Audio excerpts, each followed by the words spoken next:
Halo teman-teman semua, jumpa lagi dengan saya Ari Hendrawan di channel Trivia Ari Hendrawan. Karena yang sepele menurut sebagian orang bisa saja menarik di mata orang lain.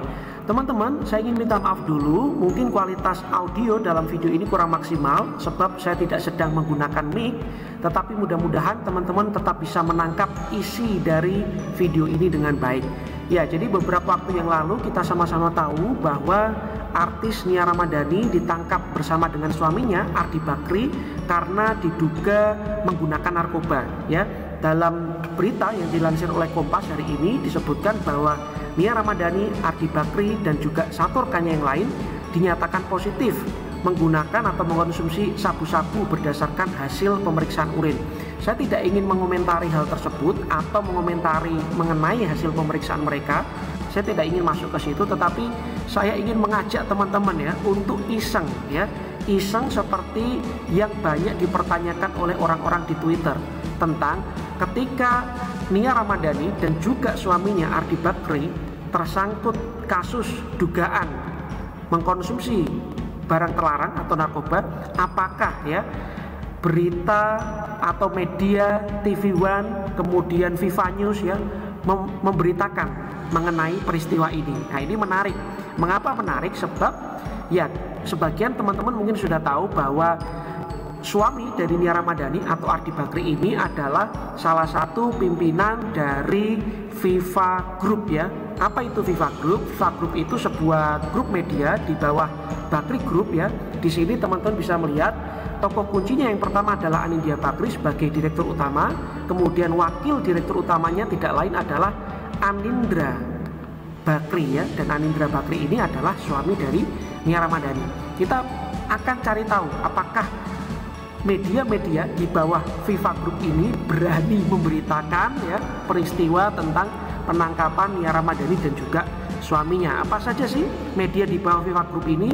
Ya ada TV One, kemudian viva.co.id dan juga sebenarnya ada Antv, tetapi oke, baik, Antv kita kesampingkan dulu karena Antv memang bukan televisi berita ya. Kita coba lihat pertama di TV One News. Kita akan coba cari apakah ada berita mengenai penangkapan Nia Ramadhani dan juga suaminya Ardi Bakri. Kita cari tahu. Kita menggunakan kata kunci ini saja ya. Ya, kita cari. Nah, kita bisa lihat teman-teman, di sini yang memberitakan adalah channel Kompas, Trans TV, kemudian CNN, Kompas ya. Walaupun kita menggunakan kata kunci TV One News ya, sesuai dengan nama channel YouTube TV One, tetapi tidak ada satupun berita dari TV One News yang mengabarkan tentang peristiwa ditangkapnya Nia Ramadhani dan juga suaminya ya. Begitu juga misalnya di sini ada channel viva.co.id. Kita coba cari dengan kata kunci Nia Ramadhani narkoba. Ya, lagi-lagi kita tidak bisa menemukan berita tersebut. Yang ada adalah berita dari CNN, Kompas, CNN lagi, kemudian suara.com ya. Walaupun kita sudah menggunakan keywords ya, nama channel viva.co.id. Demikian juga misalnya ketika kita ingin coba mencari berita tersebut di ya portal Viva News, apakah kita akan menemukan? Coba kita akan cari tahu. Kalau kita cari seperti ini, di sini ada banyak ya berita mengenai penangkapan keduanya dari berbagai macam media online. Tapi bagaimana kalau kita cari di media Viva News ya? Kita cari ya teman-teman. Nah, hasilnya adalah nihil ya. Kita juga tidak dapat menemukan berita mengenai penangkapan mereka ya. Nah, itu tadi kalau kita mencari berita tentang penangkapan Nia Ramadhani dan juga Ardi Bakri ya, kita tidak menemukan. Jadi ya memang benar juga slogan bahwa kita menjunjung tinggi kebebasan pers. Artinya apa?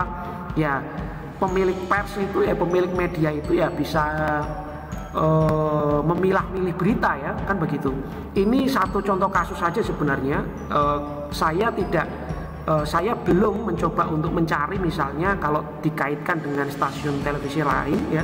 Teman-teman bisa ngasih masukan di bawah kalau mau dicarikan juga, misalnya kalau berita tentang ini ada nggak di stasiun TV ini yang kira-kira ada hubungannya. Nah, kalau ada, teman-teman bisa coba tulis di kolom komentar ya, nanti saya akan buatkan video yang lain.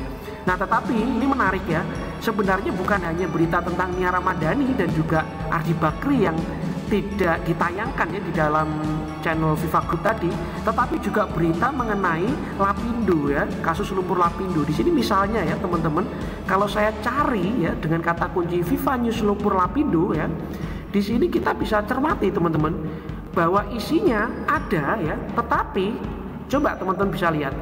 Bunyinya adalah misalnya lumpur Lapindo, lumpur Sidoarjo bencana alam. Ingat ya, tidak disebut lumpur Lapindo, tetapi disebutnya sebagai lumpur Sidoarjo di dalam judul berita ini. Ini bagian dari framing. Nanti framing seperti apa akan saya jelaskan.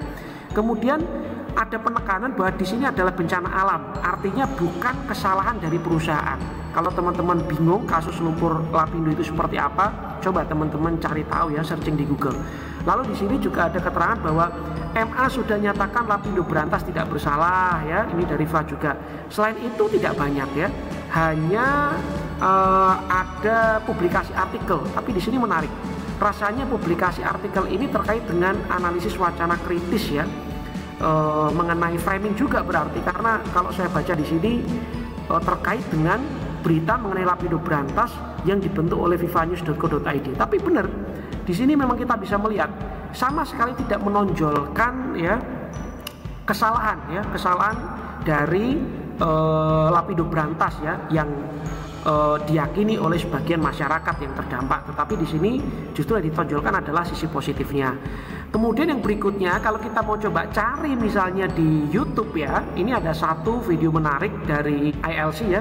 Di sini keterangannya adalah Presiden tagih utang Lapindo. Ini cukup berani berarti ya, ILC menayangkan video ini karena menyangkut itu tadi Lapindo yang terasosiasi juga dengan Bakri Group.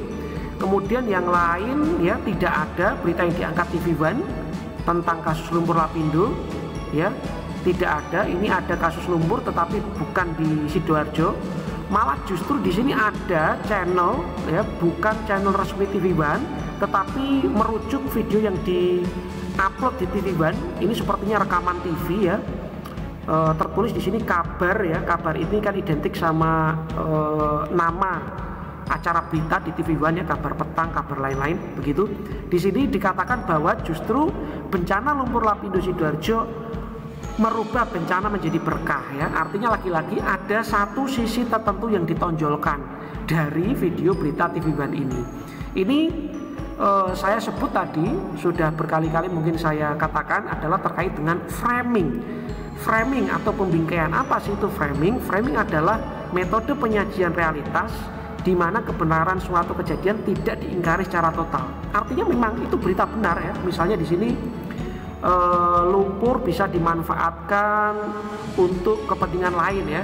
Nanti teman-teman bisa kunjungi misalnya video ini ya. Itu benar, memang berita, bukan berita hoax, itu benar.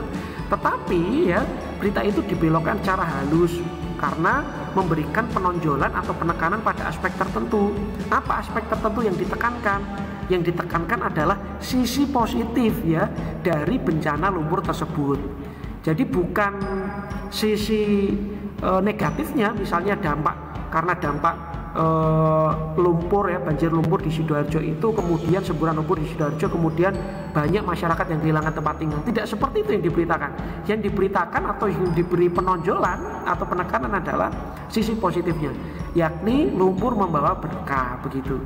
Ini menarik ya teman-teman, mudah-mudahan bisa memberikan gambaran kepada teman-teman semua tentang penting sekali ya kita memahami konteks semacam ini, dengan harapan ketika kita mengkonsumsi berita atau informasi dari media online manapun ya, kita bisa lebih kritis dalam melihat, karena ternyata framing semacam ini juga ada di media-media nasional kita ya, bukan hanya di Indonesia, tentu saja di negara-negara lain pasti ada juga, tetapi ini minimal memberikan gambaran kepada teman-teman.